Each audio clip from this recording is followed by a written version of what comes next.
Over this weekend, Treasury Secretary Timothy Geithner announced that he would be delaying a report on global currency that many expected might label China a currency manipulator. The Treasury Department, though, is betting that international diplomacy might be more effective than direct U.S. pressure to get China to strengthen the yuan. Here to talk about the implications of this delay is someone who recently wrote a book on the future of China's exchange rate policy. That's Nick Lardy. He's senior fellow at the Peterson Institute. Thanks so much for joining us this morning, Nick.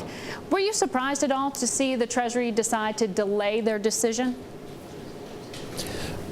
No, I was not. I was a little surprised that they announced it quite a bit in advance of the nominal April 15th deadline. I think this was a very imaginative, creative move on the part of Secretary Geithner, in part because now he's really given himself a 3-month window to work multilaterally, diplomatically, to see if some of these issues can be addressed and avoid naming China as a manipulator.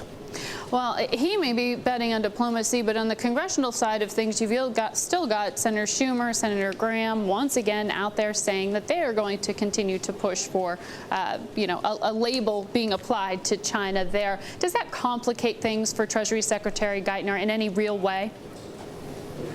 I suspect not. I suspect that the Treasury coordinated with the relevant chairman of committees in the Congress, and he has implicit support for what he's doing. Members of Congress, of course, want to keep the pressure up on China, so they'll make public statements saying that they still want to move ahead.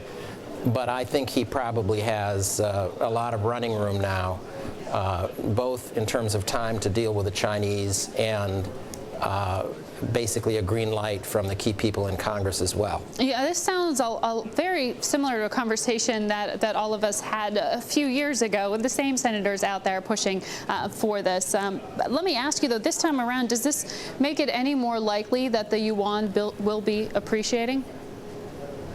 Well, I think a lot depends on what happens globally. The Chinese their surplus is falling very, very dramatically. They're very reluctant to appreciate their currency when they're already having a terrific headwind from the global economy. I think they're looking for signs of European recovery and signs that the U.S. recovery is going to be sustainable. After all, their central bank governor a couple weeks ago did say this repegging to the dollar was a temporary policy in response to unusual conditions, and the implication of that would be as these unusual circumstances fade away, that they would be prepared to move again. Hopefully that will happen over the next couple of months. You know, tension in U.S.-China relations continues to be referred to in the media, in the political space, but do you believe that the Chinese have been more forthcoming, particularly on the discussion front about Iran and about North Korea?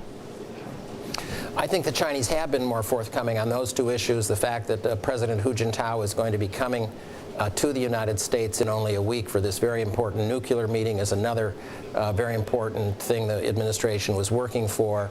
And I think given the progress on these issues, it was maybe the right thing to do to postpone this decision on the currency to try to build momentum in the relationship. The other thing to keep in mind is, had Treasury Secretary Geithner not delayed that decision? Well, I can't really guess what he would have done. I guess my view is it would be very unlikely that he would come if he felt there was a chance that China was going to be named as a manipulator while he was in the country or had just left the country. Mm-hmm. So tell me, with these nuclear talks, I jumped in and I did cut you off there. When you were talking about the nuclear talks that are going to be underway April the 12th, that's when they're beginning. What are we going to hear out of there? Anything substantial on the Chinese front? Well, I think the fact that President Hu is going to be there, I think, gives us an opportunity to work together with the Chinese on the global proliferation issue. I think we do have a convergence of views on that issue and provide an opportunity for closer cooperation. All right. Well, we'll be tracking that, and I know you will as well. Thank you so much for your perspective. Nick Lardy of the Peterson Institute joining us this morning.